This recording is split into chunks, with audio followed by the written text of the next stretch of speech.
नमस्कार, मैं ज्योति राघव और आप देख रहे हैं नवतेज टीवी। स्वागत है आपका फटाफट खबरों में। श्रीगंगानगर में Rajasthan urban infrastructure development project के अंतर्गत L&T कंपनी ने कई सड़कों के निर्माण को उधेड़ा। उसके बाद नहीं हुई सड़क की मरम्मत, निर्माण का कोई टाइम नहीं है तय। श्रीगंगानगर में पुलिस की नशे के विरुद्ध कार्रवाई और वांछित अपराधियों की धरपकड़ शुरू। 21 पुलिस थाना क्षेत्रों में 600 पुलिस कर्मियों की 50 टीमों ने 350 स्थानों पर दी दबिश। कार्रवाई में NDPS एक्ट के 8 से ज्यादा प्रकरण किए दर्ज। 50 से ज्यादा वांछित अपराधियों सहित 100 से ज्यादा को किया गिरफ्तार। जयपुर में पंडित जवाहरलाल नेहरू बाल साहित्य अकेडमी की ओर से पंडित नेहरू की पुण्यतिथि कार्यक्रम का हुआ आयोजन। मुख्य अतिथि कला और संस्कृति मंत्री डॉक्टर BD कल्ला ने चित्रों की प्रदर्शनी का किया उद्घाटन। जो ये विषय दर्शनी और प्रेरणादायी। आज के दिन नेहरू जी की जो पुण्यतिथि है, मुझे याद है मैं बचपन में बहुत छोटा था और मुझे पता लगा कि आज नेहरू जी नहीं रहे, तो लोग कहने लगे हुआ आप करने नेहरू जी की बात क्या होगा देश में, क्योंकि वो आधुनिक भारत के निर्माता थे। उन्होंने बाढ़ जहाँ थी उसमें पानी को बांधा, खेतों में पानी पहुँचाया, बिजली का उत्पादन किया, बड़े बड़े इस्पात के कारखाने लगाए और देश का नवनिर्माण किया। उन्होंने देश में जगह जगह हायर एजुकेशन के सेंटर खोले और हर तरीके से देश को विकसित किया। झुंझुनू के खेतड़ी क्षेत्र में अंधड़ ने मचाई तबाही। कई पेड़ टूट कर गिरे, बिजली लाइनें भी हुई क्षतिग्रस्त। नीम का भारी पेड़ स्टेट हाईवे 13 की मुख्य सड़क पर गिरा। आवागमन पूरी तरह हुआ बंद। JCB मशीन की मदद से पेड़ को सड़क से हटाकर रास्ता खुलवाया। कल रात को जो अंधड़ आया था उसमें जो बैंक है, SBI बैंक है, उसके सामने कोई एक पेड़ है वो टूट के गिर गया था और उससे जो यातायात है वो बाधित हो गया था। तो वहाँ पहुँच करके पेड़ को अलग हटवा करके वहाँ से यातायात जो है सुचारू रूप से दोबारा चालू करवा दिया गया। बिजली की लाइनें टूट और गई थी। बिजली विभाग के द्वारा जो लाइन जो क्षतिग्रस्त हो गई थी उसका कार्य है वो जारी है। उसको दोबारा से जो है लाइन वगैरह जोड़ करके और बिजली की। भीलवाड़ा के मांडल में बहुचर्चित कॉम्प्लेक्स भूमि विवाद में विभाग के अधिकारियों द्वारा की गई जांच कार्रवाई को किया नजरअंदाज। IG रुपेंद्र सिंह के निर्देशानुसार उक्त प्रकरण में पुनः जांच डिप्टी बंशीलाल पांडर के सुपुर्द की।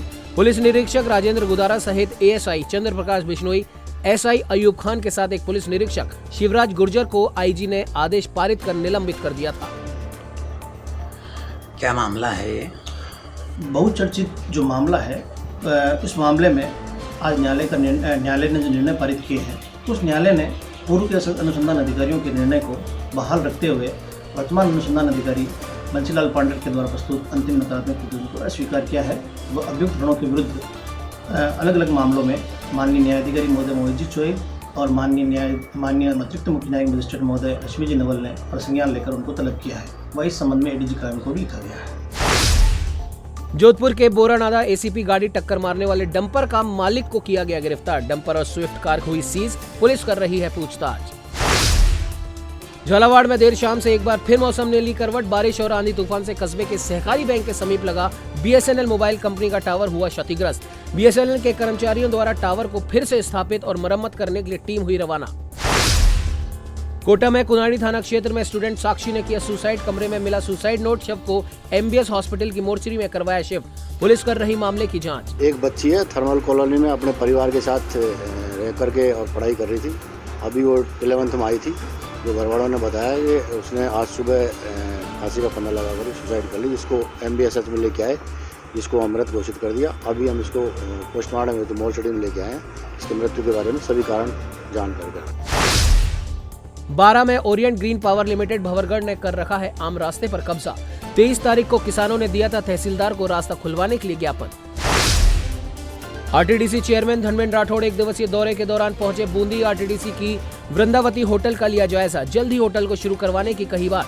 दौरे के बाद शुरू होगा होटल के रिनोवेशन का कार्य। बिल्कुल, बूंदी में पैलेस ऑन व्हील, कोटा में पैलेस ऑन व्हील हम रोकें, ये हमारा प्रयास है। क्योंकि बूंदी एक ऐसा डेस्टिनेशन है जहाँ टूरिस्ट आता है, रुकता है।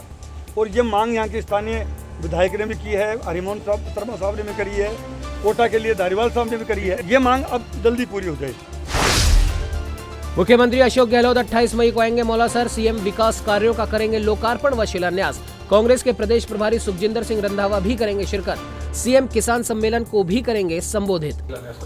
देखिए, मुख्यमंत्री जी कल आ रहे हैं डीडवाना मौलासर मुख्यतः किसान सम्मेलन, साथ ही साथ महंगाई राहत कैंप जो है उसका अवलोकन करेंगे और जो हमारे पीछे 4.5 साल के लगभग जितने कामकाज कांग्रेस के राज में किए गए उनका लोकार्पण, शिलान्यास, जिन बड़े कार्यों का नहीं हुआ था वो सारे करेंगे वो, जिसके अंदर आपके मुलासर बाईपास रहेगा, मुख्य है, जिसके अंदर आपके तोशिना बाईपास है, जिसके अंदर एक बड़ी सड़क जो कि 57 किलोमीटर है, बजट घोषणा थी उसका करेंगे, चाहे हमारे यहाँ पे नए PHC जो बने उनका उद्घाटन हो।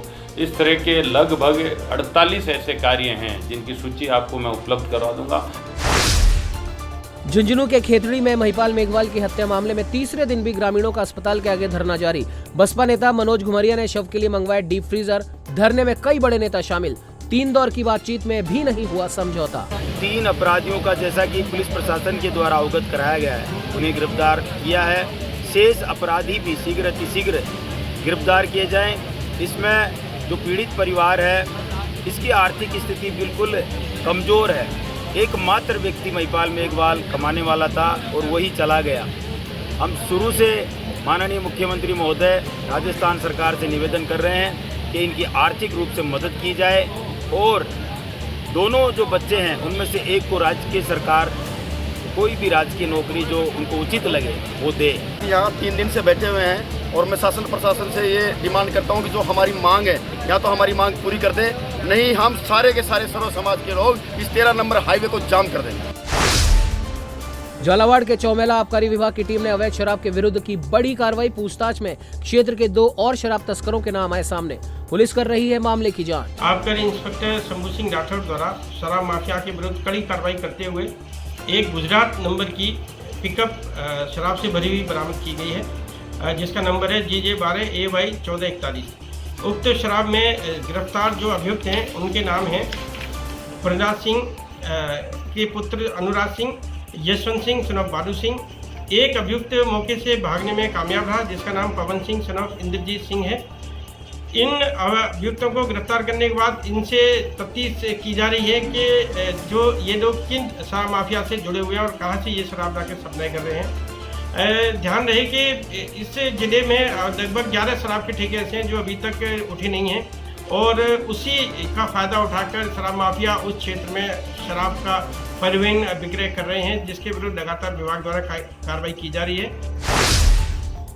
जयपुर के सांबर में टॉय ट्रेन की बोगी हवा की रफ्तार के साथ बिना इंजन चली 6 किलोमीटर। एक स्थान से दूसरे स्थान पहुंची ट्रेन। क्षेत्र में 100 से 150 किलोमीटर प्रति घंटा तेज हवा के साथ हुई बारिश से चंद्रा ग्रुप हेरिटेज को हुआ नुकसान। सिरोही के माउंट आबू में पूर्व प्रधानमंत्री जवाहरलाल नेहरू की मनाई पुण्यतिथि। कांग्रेस नगर मंडल के नेतृत्व में हुआ कार्यक्रम। जवाहरलाल नेहरू की प्रतिमा पर कार्यकर्ताओं ने श्रद्धा सुमन किए अर्पित। अलवर के रामगढ़ में भागीरथ जयंती पर केंद्रीय मंत्री भूपेंद्र यादव एवं सांसद महंत बालकनाथ के शामिल होने को लेकर बैठक का हुआ आयोजन। मंत्री ने मीटिंग में कार्यकर्ताओं को संबोधित करते हुए कहा कि इस वर्ष चुनावी वर्ष है, इसीलिए ज्यादा से ज्यादा कार्यकर्ताओं को पार्टी से जोड़ना है। जयपुर में फिर लगे हिंदू पलायन के पोस्टर। कृष्णा कॉलोनी में हिंदू पलायन के लगे पैम्पलेट। स्थानीय लोगों ने कॉलोनी में दिया धरना। कैबिनेट मंत्री महेश जोशी, DCP, निगम अधिकारी, पार्षद सहित अन्य जगह लगाई जा चुकी है फरियाद। बीकानेर में सैटेलाइट अस्पताल के पास पाबूवारी क्षेत्र के बाशिंदों ने संभागीय आयुक्त नीरज के पवन को दशकों से नाले की समस्या से निजात दिलाने के लिए नारायण पारिक के नेतृत्व में सौंपा ज्ञापन। अतिरिक्त जिला कलेक्टर प्रशासन ओम प्रकाश मेहरा के साथ खुद पहुंचकर नाले के आसपास हो रहे कब्जे हटवाए। नीरज के पवन के लगाए जयकारे। काफी लोगों की शिकायत आ रही थी, हजारों लोगों के यहाँ ये वाटर लॉगिंग की शिकायत थी यहाँ पर, और एक आदमी की डेथ भी हुई है कुछ दिन पहले। 2 दिन अभी तो कुछ दिन पहले ही। तो काफ़ी दुखद स्थिति थी कि यहाँ पर नाला नहीं निकल पाने की वजह से जन हानि हो रही है। इसके लिए मैं खुद यहाँ पर आया हूँ और इसका जो भी समाधान स्थानीय लोगों के साथ, नगर निगम के साथ, नाले को जो रास्ता अवरुद्ध है उसको खोलने का प्रयास कर रहे हैं ताकि आगे से जनहानि नहीं हो। और वाटर लॉगिंग जो यहाँ पर हो जाती है, मैंने देखा घुटने घुटने पानी एक छोटी सी बारिश में इकट्ठा हो जाता है, तो वो ठीक हो जाए, उस व्यवस्था को ठीक करने की कोशिश करें। सिरोही के माउंट आबू में 1 जून को आएंगे राज्यपाल कलराज मिश्र। जिला कलेक्टर व SP पहुंचे Raj Bhavan. Abu road railway station से माउंट आबू तक सड़क मार्ग का किया विजिट। राजभवन में चल रहे कार्य का भी किया निरीक्षण। बीकानेर में 2 दिवसीय राज्य स्तरीय प्रशिक्षण शिविर का हुआ आयोजन। अखिल भारतीय जनवादी महिला समिति की राज्य महासचिव डॉक्टर सीमा जैन ने बताया कि प्रशिक्षण शिविर में सामाजिक, आर्थिक और राजनीतिक चुनौतियों का सामना करते हुए महिलाएं किस तरह से जनवादी मूल्यों को मजबूत बनाने में अपनी भूमिका निभा सकती हैं, इस संदर्भ में विचार विमर्श किया। झुंझुनू में कैफे में चल रही थी मौज मस्ती। कैफे में लकड़ी के केबिन बनाकर पर्दे लगाकर कम रोशनी में युवक युवतियां अवांछनीय गतिविधियां कर रहे थे। 13 को दबोचा, पुलिस कर रही है आगे की पूछताछ। बीकानेर में सरदार पटेल मेडिकल कॉलेज बीकानेर से संबंध सुपर स्पेशलिटी ब्लॉक के न्यूरोलॉजी विभाग में लकवे से ग्रसित मरीजों के बेहतर उपचार हेतु स्ट्रोक यूनिट की हुई शुरुआत। बीमारी को लेकर जागरूक हो पाएंगे मरीज। ये बहुत एक सुखद आज घटना घटित हो रही है कि यहाँ पे बीकानेर में गवर्नमेंट हॉस्पिटल में एक स्ट्रोक यूनिट का उद्घाटन हमने किया है, जो कि डेडिकेटेड पैलिएटिव पेशेंट के लिए रहेगा। और मैं डॉक्टर एम्स के डॉक्टर से बात कर रहा था, बोल रहे थे कि गवर्नमेंट सेक्टर में बहुत कम जगह पर ही ऐसी यूनिट्स हैं, लेकिन प्राइवेट सेक्टर में है। तो हम ये चाह रहे हैं कि हमारे जो पेशेंट हैं, जो पैरालिसिस वाले पेशेंट हैं, उनके लिए एक डेडिकेटेड टीम द्वारा अलग से उपचार किया जाए, जिससे कि उनकी रिकवरी में बहुत फ़ायदा हो। राजसमंद के केलवा थाना क्षेत्र में डोडा चूरा तस्कर और पुलिस के बीच हुई मुठभेड़। दोनों ही तरफ से हुई करीब 4 राउंड फायरिंग। पुलिस ने 4 पुरुष और 1 महिला को लिया हिरासत में। पुलिस ने तस्करी में इस्तेमाल गाड़ी को भी किया जब्त। ये सूचना थी SHO केलवा संजय गुजर के पास में इनपुट आया था कि अवैध डोडे चूरे की तस्करी हो रही है, और अवैध डोडे चूरे के अंदर इस बार एक अलग प्रकार की MOB तस्कर अपना रहे हैं। ये जानकारी मिली थी, जो कैश वैन होती है जिसमें कैश लेकर के जाते हैं, उस वैन के अंदर डोडे चूरे को परिवहन किया जा रहा है। और साथ में ये भी था कि शायद उसके साथ में कोई एस्कॉर्टिंग भी हो रही है। तो इस पे जो है ये नाकाबंदी में ऑलरेडी ही थे। नाकाबंदी के दरमियान ये कैश वैन और एक गाड़ी जो कि संदिग्ध लगी, उनको रोकने का प्रयास किया, तो उन्होंने नाकाबंदी तोड़ करके भागने का प्रयास किया और पुलिस पर फायर किए, जिसमें SHO के द्वारा भी हवाई फायर किए गए। और वो दोनों गाड़ियां, जिनमें कुल 5 जने हैं, जिनमें एक महिला भी है, उनको जो है निरुद्ध किया गया है। मौके की कार्रवाई अभी मौके के ऊपर चल रही है। ये पूरी कार्रवाई हाईवे के ऊपर करी गई है। हमारी टीमें वहाँ हाईवे के ऊपर अग्रिम कार्रवाई में मशगूल है। बीकानेर में लंबे समय से तृतीय श्रेणी शिक्षकों के तबादलों की मांग को लेकर शिक्षा निदेशालय में पिछले 5 दिनों से डाला जा चुका है महापड़ाव। जयपुर कूच करने की दी चेतावनी। ये ऐसा है कि अभी आज हमने जो ये भैंस के रूप में एक बीन बजाई है कि अगर माननीय शिक्षा मंत्री महोदय और राजस्थान सरकार, पिछले हम 3-5 दिनों से यहाँ पर बैठे हैं, किसी प्रकार की कोई सुनवाई हमारी नहीं हो रही है। तो हम ये इसके माध्यम से ये संदेश देना चाहते हैं कि अभी हमारे पास आज का दिन है। कल शाम को हम जयपुर के लिए पैदल यात्रा करेंगे। आप अगर सुन सकें और हमारी आवाज़ आप तक पहुंच रही है तो आप सुनकर उस पर तुरंत कार्रवाई करने का कार्य करें, वरना कल शाम को हम यहाँ से पैदल मार्च हज़ारों की संख्या में जयपुर की तरफ निकलेंगे शाम को। और उसके बाद रास्ते में हमारा जज्बा आगे बढ़ता रहेगा। आज डूंगरगढ़ पहुँचेंगे तो डूंगरगढ़ के साथी हमारे साथ शामिल होंगे। उसके बाद रतनगढ़, चूरू और सीकर। आगे जब जयपुर पहुँचेंगे तो हम कोई 1-2 आदमी होकर नहीं पहुँचेंगे, हज़ारों की संख्या में ऐसे शिक्षक होंगे कि जयपुर में समा नहीं पाएंगे। फटाफट खबरों में फिलहाल के लिए इतना ही। जल्द मिलते हैं और खबरों के साथ। देश और दुनिया की हर बड़ी खबर के लिए सब्सक्राइब करें नवतेज टीवी और पल पल के अपडेट्स के लिए बेल आइकन को दबाना ना भूलें, क्योंकि आपकी खबरों का भरोसेमंद साथी है नवतेज टीवी।